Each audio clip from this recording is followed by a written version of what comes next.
Hey guys, hopefully your guys' week is going well. We have Taylor on tonight, so just a little introduction while we're waiting for everybody to hop on. Taylor runs for the team, Taylor and I. Taylor runs it, I'm there just to kind of support her. But she runs the Google Meets on Mondays, and she has all these topics that have been amazing so far. And Monday night, she was unable. So we are going to take her topic that she was going to do Monday, and we're going to do it tonight. So it's a little bit different. So you guys can kind of see what it's all about, what those topics look like, what we're talking about. So you're getting kind of like a little treat for those of you guys that can't join us on Monday nights. Kind of getting an idea of what those look like when Taylor's running those for us. So hi Steph, hi Taylor. Hi, can you guys hear me okay? Mm-hmm. Yep, Cool. all good. All right, I know Steph has to leave pretty quick, so do you want to just get rolling right into it, Taylor, so we can Yeah, utilize our time? yeah, definitely. So tonight's topic is the goal is maintenance. The more you know, the goal is maintenance. And just why we should stop chasing extreme protocols, and look for balance instead. So, kind of like a quick intro, and then we'll go around in the group and talk a little bit about our experiences. But when clients come to coaches, a lot of the time their goals are like a set point in time, and that can place distance between like where what your current version is, the current version of you, and feeling happy or fulfilled, or satisfied with where you're at. So things like when I lose X number of pounds, when I have more muscle, when I'm healthier, like then I'm going to be happy or successful. Um, but that's not really the mindset that we want to have when we're going into this. Um, we want to be able to shift your mindset to like what's actually happening on this journey, what things are getting better. If you're truly invested in your health, there really is no end to this journey. It's not like you get to a certain point where you lose X number of pounds or you get this certain muscle or anything like that. And then you're just magically happy. You have to learn to be like fulfilled and satisfied along the way. So initially hearing like there's no end to this health journey could be a little bit scary or intimidating, just because you're like, wait, I have to do all this stuff that I'm doing with my coach like forever. This is really hard. But although, yes, you have to do all of these things forever, hopefully throughout the process you learn to enjoy those things and you find something that works for you, like a routine that works for you. um, I think just the first step is like accepting that health isn't just this like one-time pill that you can take for 8 weeks and then you never have to worry again. It is a lifelong thing, and the goal is to find a good maintenance spot, a good routine, so that you can be happy and healthy all year round. And that is maintenance, and that is truly the end goal. So that's my little like intro spiel that's like inspiring this call. So um, should I, Steph, if you want to just start chatting about it, and then I can there's three like bullet points I want to talk about. So I can just guide the conversation from there, but you guys can give commentary to start. Well, I was just gonna say, I mean, kind of what you're talking about, like the forever piece. It's forever because it's a lifestyle. It becomes like you're just your way. It's not like I'm gonna swing by and have McDonald's every single night for lunch or dinner or whatever it is. Like you develop these daily habits that then just become the norm, like drinking water instead of soda all the time. Like there's just healthier habits along the way that you're getting. So yes, it's forever, and that seems like daunting, but it's a good forever in the fact that you're just changing the type of habits you have. Like when I first started competing back in 2009, we were that family that we drove home, and every night it was either Porta Subs or Taco Bell or McDonald's or whatever was on the way home.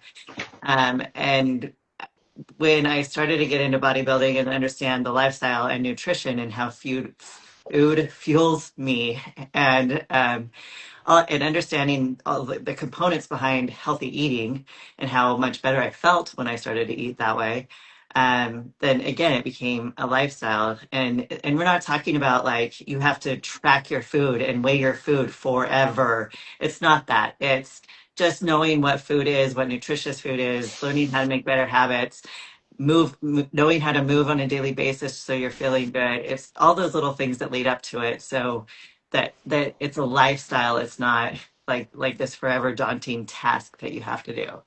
And everything comes in phases too. So if you are working with a coach, no, you shouldn't work with a coach for the rest of your life. That even those phases, there's going to be phases that you're going to go through maybe with them where it's whether your lifestyle or not, there's going to be maybe a fat loss phase or maybe a rebuild phase or a maintenance phase like you were talking about, or you might even fluctuate through these things as a lifestyle client too. So yeah, it's not a forever bad thing. It's a lifestyle. Yeah, agreed. I mean, I think that that's part of, training. I only do lifestyle. That's not true. I have a couple competitors, but teaching people that like food's not bad. I think that everybody's used to the quick fix and they think it's just easier and quicker to, stop at a fast food place on the way home. But then, you start teaching them uh techniques and recipes and like you substitute this for this and like they're like, oh, I really miss this. Well, have you ever tried this? Oh, I never thought about that. And so I think that most of it's about educating the our clients on like it's a lifestyle, like just making better food choices. And like, there's going to be times in your life where, or in your day, some of my people are super, super busy that, yeah, you're going to have to stop and get something on the way home. But like Right. teaching them like a healthier way to pick something instead of reaching for like Taco Bell, like, well, how about stopping at like Chipotle and getting like a bowl with, chicken and no cheese and like just giving them options where they don't think about that normally. And I think that I was a lot like that too, even before I got into bodybuilding. But then once you start doing it for a certain amount of time, it just gets to be like, this is just the way. And yes, do I eat out once in a while? Yeah, I sure do. Don't eat fast food very much just because I don't feel good when I eat it. And I think that's the benefits too of like once you start learning how to eat correctly, when you do eat something that's out of the normal that you don't normally eat, then you realize like, holy smokes, like that made me feel like garbage. That made my joints ache. That made my stomach upset. That gave me a headache. I slept like crap last night. And like bringing that to the forefront of their mind, like, oh, well, what did you eat last night? And then all of a sudden you talk about food and you're like, well, let's talk about that. So I think a lot of it comes with education.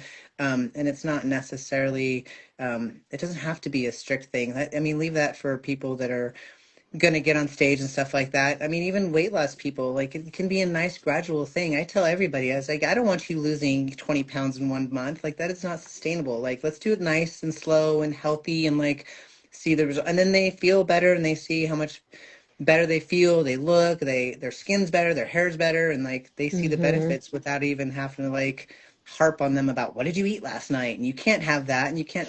Hear so many people saying, oh my God, this person told me I can't have this or this. And I'm like, why would you ever tell somebody they can't have something? Like, I mean, have it, but like just let's not eat it every day of the week. But like I don't know. I think the coaching has changed a lot for me anyway, in my perspective. Yeah. True story.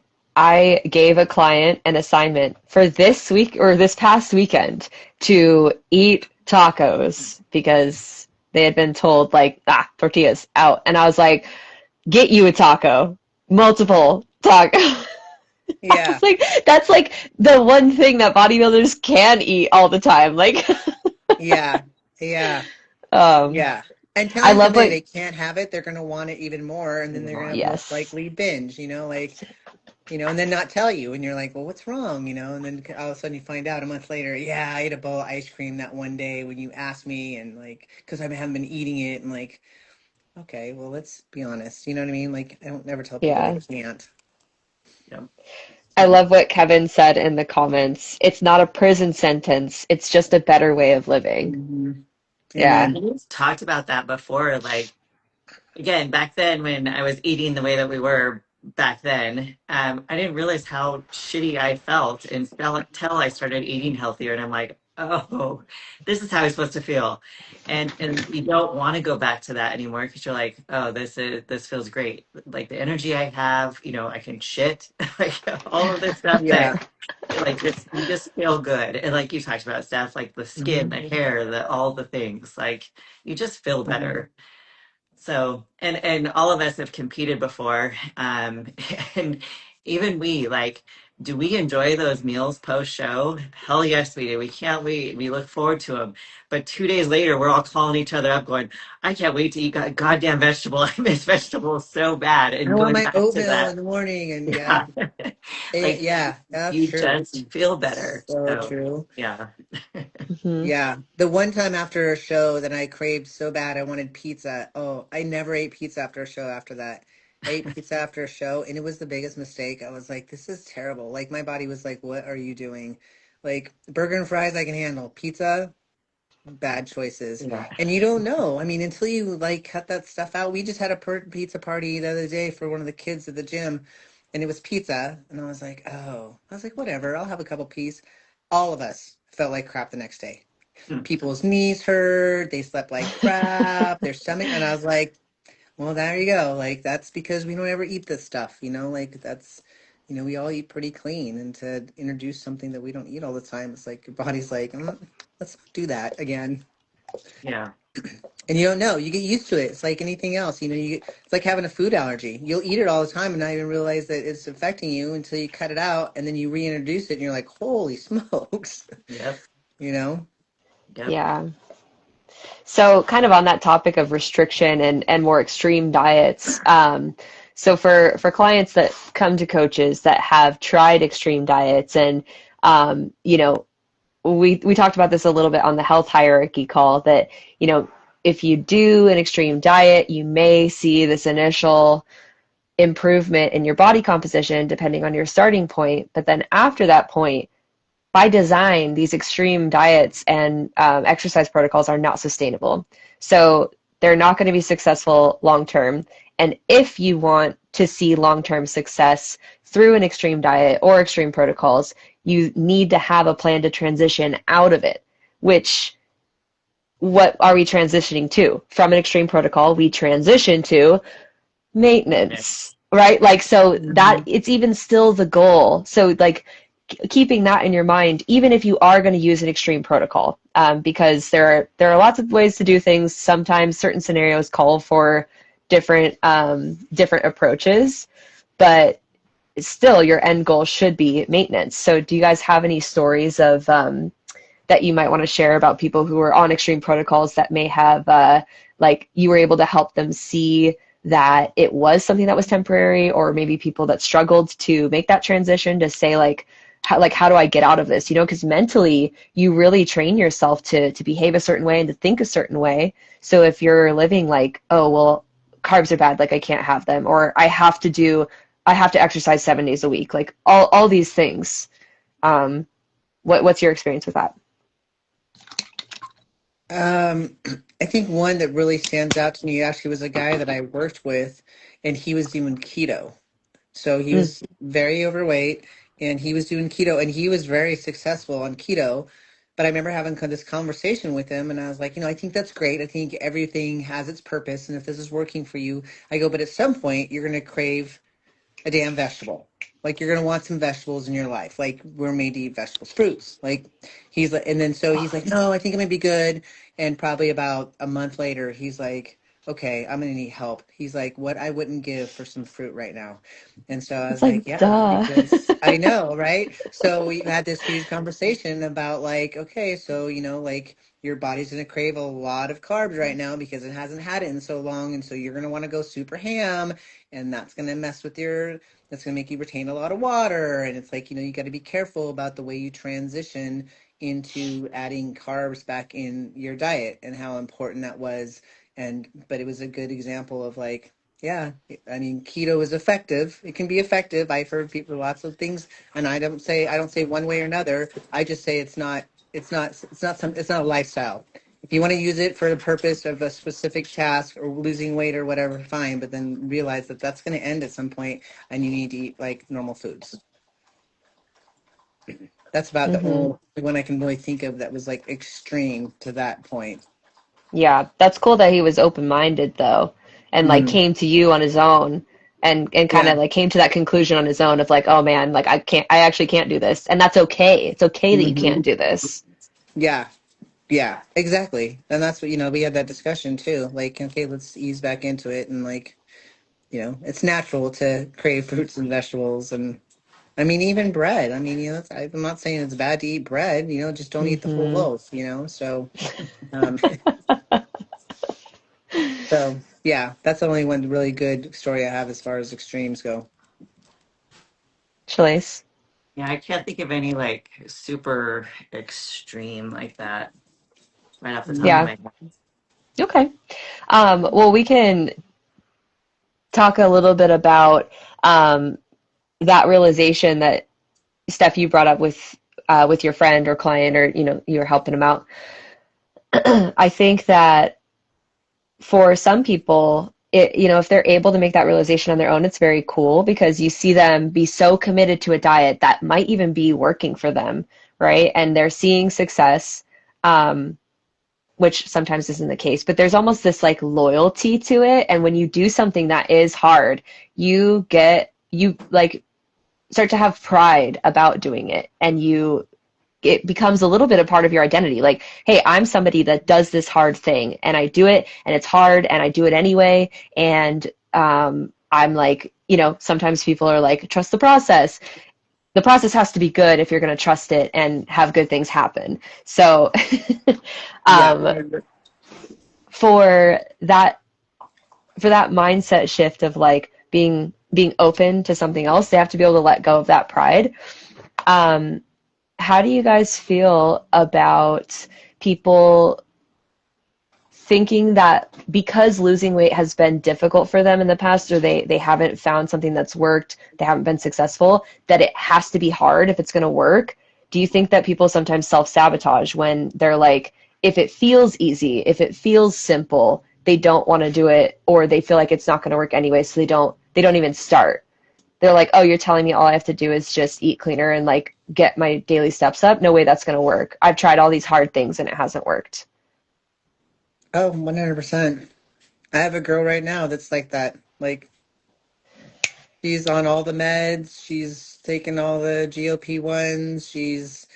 And we talk about diet and everything else, and she just keeps on gaining weight and gaining weight. And I finally had to tell her, like, look, I'm willing to give you all the advice, and I see you 2 days a week, and I'm, well, I can train you and stuff like that. But what do you do out of here? Like, there's nothing I can do. I can't control what you put in your mouth. And she Hmm. drinks a lot, and so we have the conversation about that. Like, some people just they don't want to budge, and like no matter what you tell them, they have an excuse for everything. Like it's almost like I mean, to be candid, like you want to fire them because you're like, look, you want me to fix you, but you're not doing any of the things that are going to help you be better. I mean, her visceral fat has got to be unreal midsection. And, I mean, I've even said, like, is it important to you be a grandmother because you have grandkids, right? Like, it's important for you to be around for them. Like, let's talk about it. And she just does what she wants to do. And she's just thinking that she pops all these pills and takes these shots that, I'm going to lose all this weight. And I'm like, you're kind of, your hands are tied a little bit. Like, I'm like, I don't know what else to do besides tell her like you need to move on, but I don't want to tell her that because I don't want to tell her that I don't want to help her, but then she's not doing Right. anything. So it's like this. It's hard. Those clients are very hard because you want to help, and like I'm always thinking like new ways to inspire her, and like nothing works, and I'm like I'm at a loss. I really don't know what to do. Yeah, I and sent her to a therapist. it's hard because it's that fine line between the tough love, but the being empathetic too, and not knowing which way to attack it. And so then you try this method and it didn't work, and then you try this one and it doesn't work, and it can get frustrating too. Like you said, you're like, okay, I've given you the plan. It's like execute, try it. And so Mm-hmm. yeah, Taylor, I think there is a lot of self-sabotage because people don't, and I get it. There's a lot of times that they've like you said, they've tried everything. But yeah, but how long did you try that? Like, did you really Hmm. commit Oh for a yeah. good solid while to see some good results? Or did you Yeah. just try it for a week and it got hard, so then you're going back to something else? Or did you try for 2 days and then you fell off for 2 days and then you're back for 2 days? Like there has to be good consistency there for things to work. And a lot of I don't like that long game is harder for a lot of people. Hmm. Yeah. And Yeah. while we're on this topic, I mean, we could even say like 3 months with a coach is a minimum, bare minimum investment.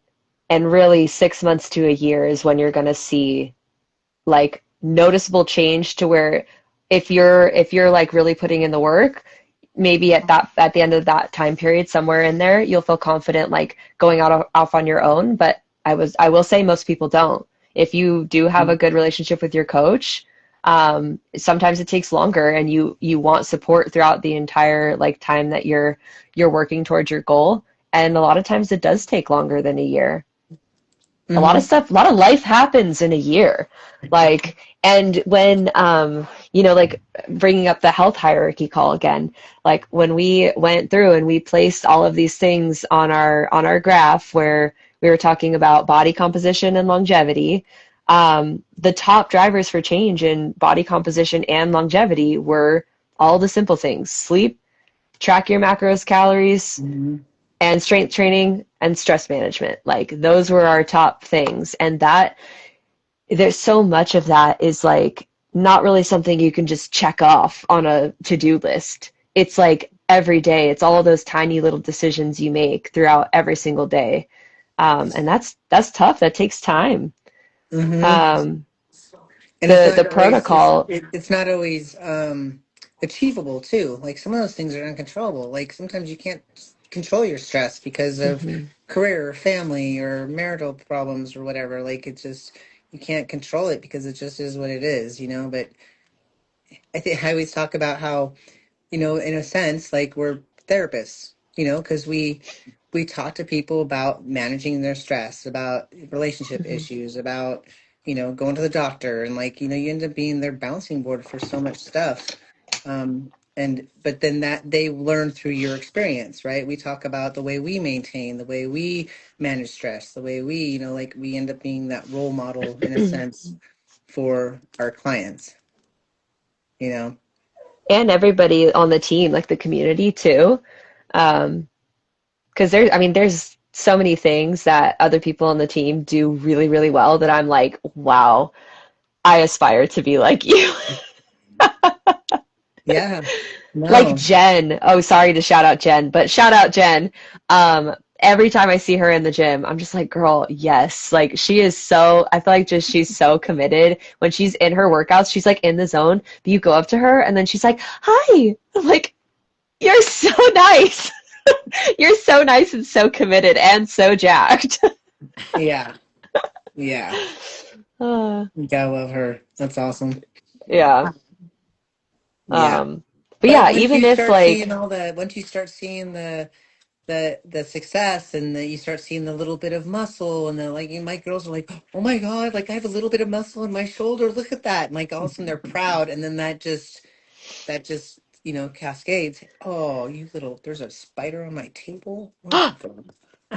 oh, intruder. Does I he know, pay straight rent? up right in front of me. I'm pretty sure he had his middle finger out as he ran by.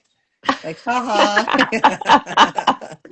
I'm running. You can't catch Check me. me out.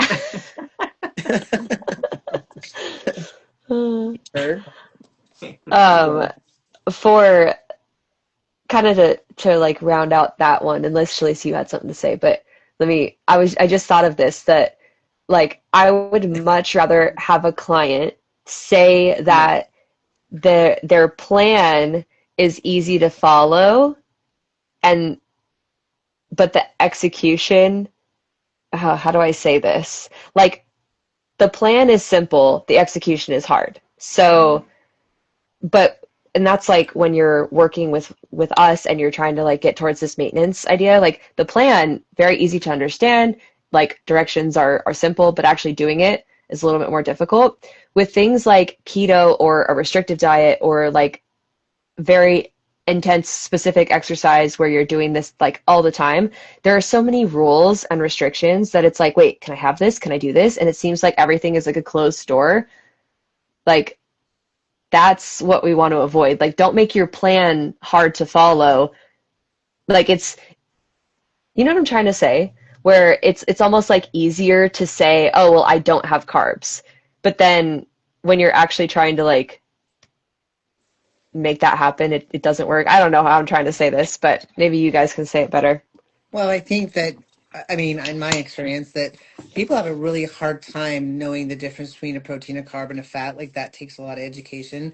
So, like, you start talking to them about like fats and like they know they eat fats, but then you have to tell them they have to eat a certain amount of fats, and like it's just easier to like kind of, well, I kind of eat that, you know what I mean, instead of being like, oh, I have to eat this specific. Like they don't want to count 4 almonds, they want to eat a handful of almonds, you know what I mean. Like I think that's what Yeah, you're trying to get at, right? Like they don't want the restriction, they're still going to be fed, but they want to be able to eat what they want to eat, which they can do if you put them on like a macro base, if they get in their macros. Like, but I can't even tell you how many people I write plans for just macros, and they're like, holy smokes, I had no takes a lot idea. of I've been work. eating so much fats and no carbs, and like, no wonder I feel like crap. And I'm like, exactly. Like I thought I Yeah. ate carbs. That turns out I don't eat carbs at all. I hardly eat fruit ever. And I'm like, holy smokes. Oh, Like, okay, let's talk about that. Like, Yeah. like the nutrients and stuff. And yeah, but I eat a lot of nuts and like, chia seeds. And I'm like, that's great. I'm like, not saying that healthy fats isn't bad, but like, let's kind of taper back on the fats a little bit. So you're not, just it's mm-hmm. education, it's just, it's more education than anything, and you're right, though. I think that people have a hard time adhering to boundaries. They want to be like, it's just easier not to eat it than to think about like how much I can eat. So Yeah, I see what you're saying.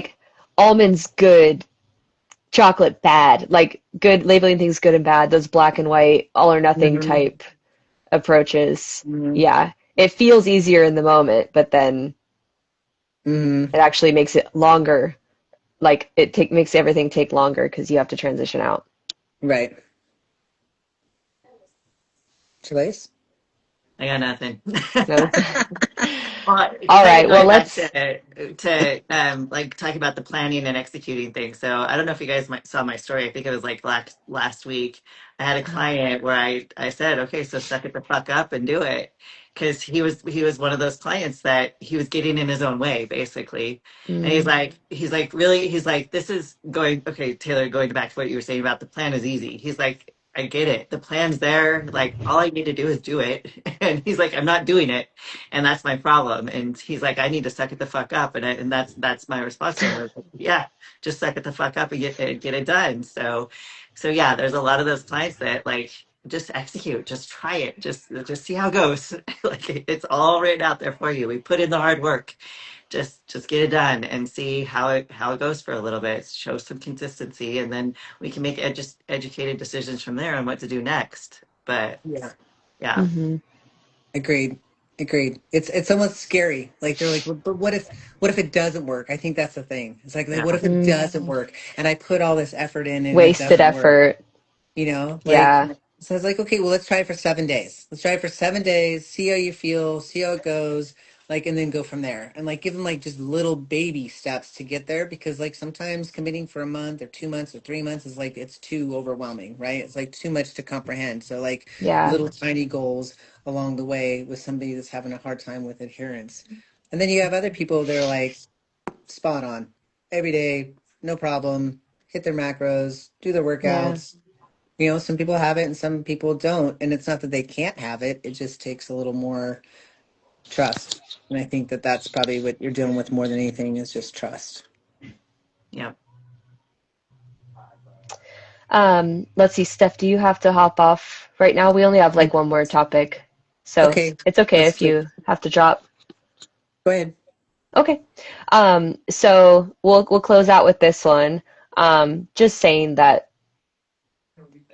it's really important to accept and truly believe for you and for everyone else that health is a lifestyle. It's not just a phase where you can, like I said, do something for 8 weeks and then forget about it. So humans, we were created to move.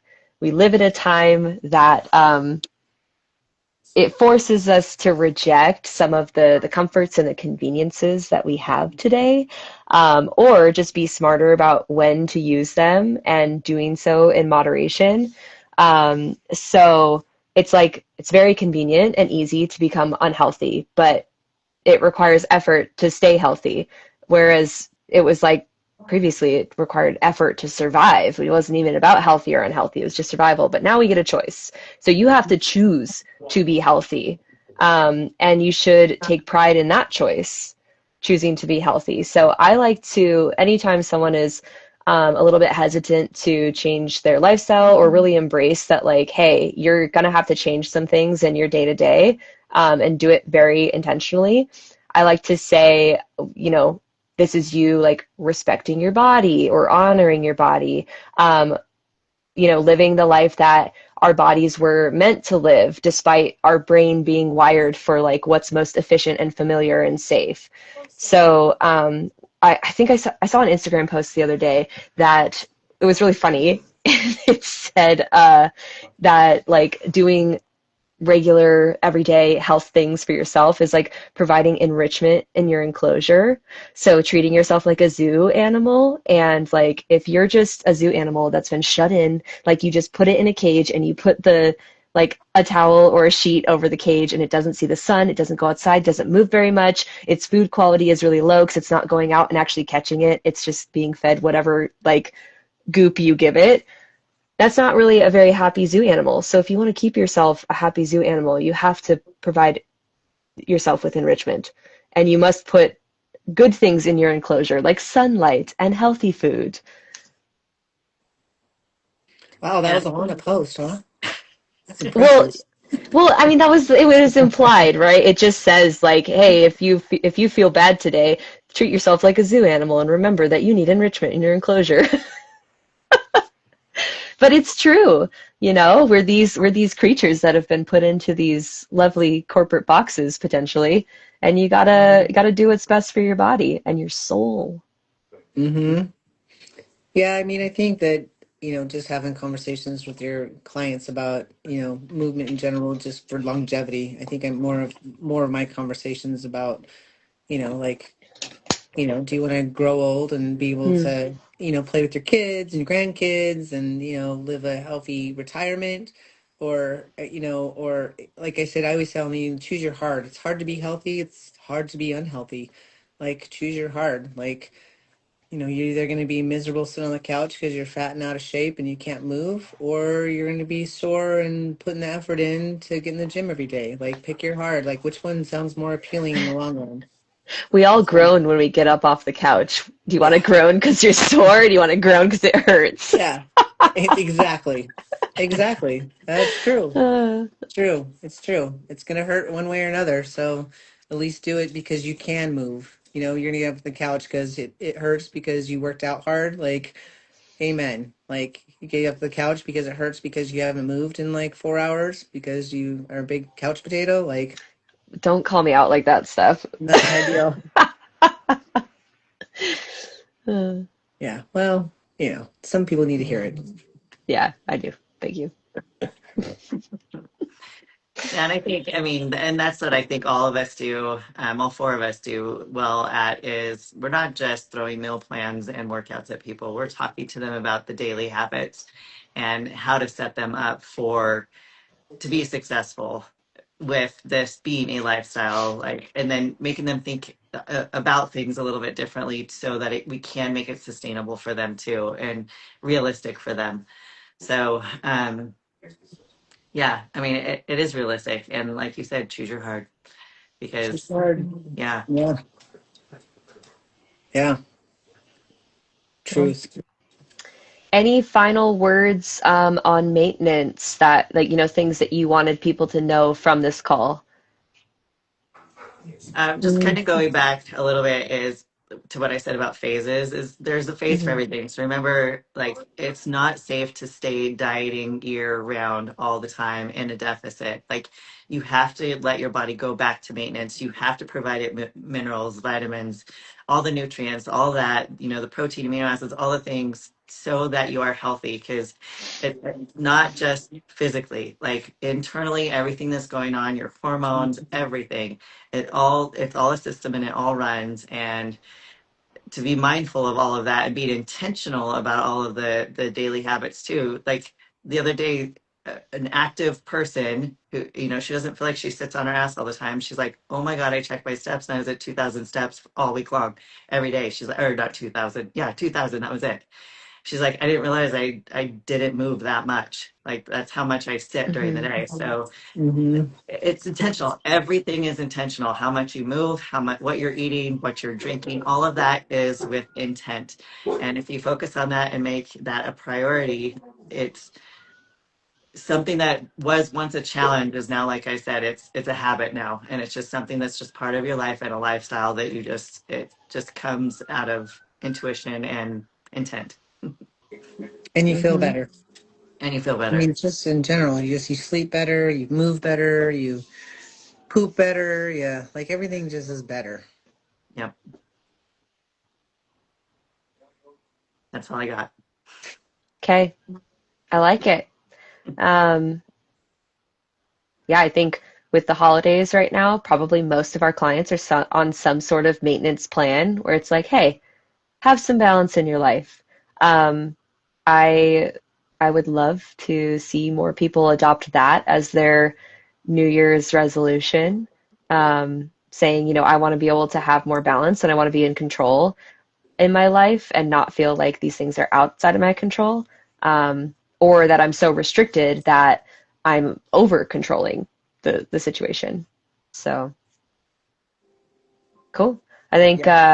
if you guys want to hear more conversations like this or participate in them and like be part of the conversation, we do host these topic conversations every Monday at 4:30 p.m. Pacific.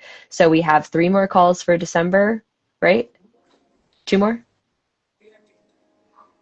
2 more. Yeah, Yeah, two more. 2 more. So if you guys would like the link to join, we do it on Google Meet, so we can send you that link. Or we also post the replays on YouTube. So come join us, come chat, come tell us your personal story or a story of a friend, and get direct feedback from us for free. Sounds good. Awesome. And then next week, we are going to have Val on our live. Those of you guys that don't know Val, she is 73 years old, a total rock star, and probably one of like the most inspirational people I ever meet. She started lifting in her 50s.